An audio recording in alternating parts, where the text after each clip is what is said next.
കണ്ണേറ് പറ്റിയാലുള്ള അടയാളം ഇതാണ്. വല്ലാത്ത തളർച്ച സംഭവിക്കുന്നതാണ്, വല്ലാത്ത ക്ഷീണം വരുന്നതാണ്. ആ സമയത്തിൽ ആരുടെ ഒരു മൂല്യാരടുത്തേക്കും നമ്മൾ പോകണ്ട, ആരുടെ അരികിലേക്കും പോകണ്ട. ഹബീബാ നബി തങ്ങൾ നമുക്കതിന് മരുന്ന് പറഞ്ഞു തരുന്നുണ്ട്. സല്ലല്ലാഹു അലൈഹി വസല്ലം. ഏതാണ് ആ മരുന്നെന്നറിയോ? എല്ലാവരും എഴുതി വെക്കണേ. ഇതൊരു പ്രത്യേക ഇജാസത്തിന്റെ ആവശ്യമില്ല, കാരണം ഇത് ഹദീസിലൂടെ വാരിദായിട്ട് വന്നിട്ടുള്ള പ്രാർത്ഥനയാണ്. ഇത് ഹദീസിലൂടെ വാരിദായി വന്ന ദുആയാണ്. മറക്കല്ലേ. അഊദു ബികലിമാത്തില്ലാഹി താമ്മാതി മിൻ കുല്ലി ശൈത്വാനിൻ വഹാമ്മ വമിൻ കുല്ലി ഐനിൻ ലാമ്മ. അല്ലാഹുവേ നീ സ്വീകരിക്കണേ, അല്ലാ പടച്ചവനെ നീ കബൂൽ ചെയ്യണേ തമ്പുരാനെ. അപ്പൊ എല്ലാവരും ഈ ദുആ എഴുതി വെക്കണേ. ഭർത്താവിന്റെ ദുസ്വഭാവത്തെ ഓർത്ത് കരയാത്ത ദിവസങ്ങളില്ലാത്ത സഹോദരിമാർ ഏറെയാണ്. അതുപോലെ ഭാര്യയുടെ അനുസരണയില്ലായ്മയും മോശപ്പെട്ട സ്വഭാവത്തിലും വേദനിക്കുന്ന കുടുംബങ്ങൾ ധാരാളമാണ്. നമ്മുടെ കൂട്ടുകുടുംബാദികൾ, നമ്മുടെ മക്കൾ, നമ്മുടെ ബന്ധുമിത്രാദികൾ, കൂടപ്പിറപ്പുകളിൽ മാതാപിതാക്കൾ ഒരുപാട് ന്യൂനതകളും മോശപ്പെട്ട സ്വഭാവങ്ങളും ഏറെയുള്ളവർ ധാരാളമുണ്ട്.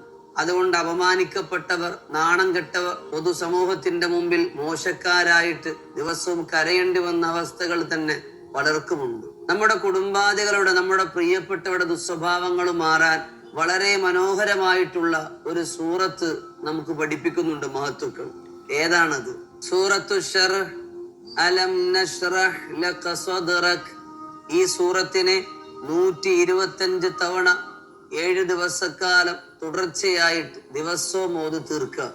അല്ലാഹു തആല നമ്മുടെ കുടുംബങ്ങൾ നന്നാക്കട്ടെ. ജീവിതം താറുമാറായിക്കൊണ്ടിരിക്കുകയാണ്. ഒരു സമാധാനം കിട്ടുന്നില്ല. സമാധാന ജീവിതത്തിലേക്ക് പരിവർത്തനം ചെയ്യാൻ ഞാൻ എന്തൊക്കെയാണ് ശ്രദ്ധിക്കേണ്ടത്?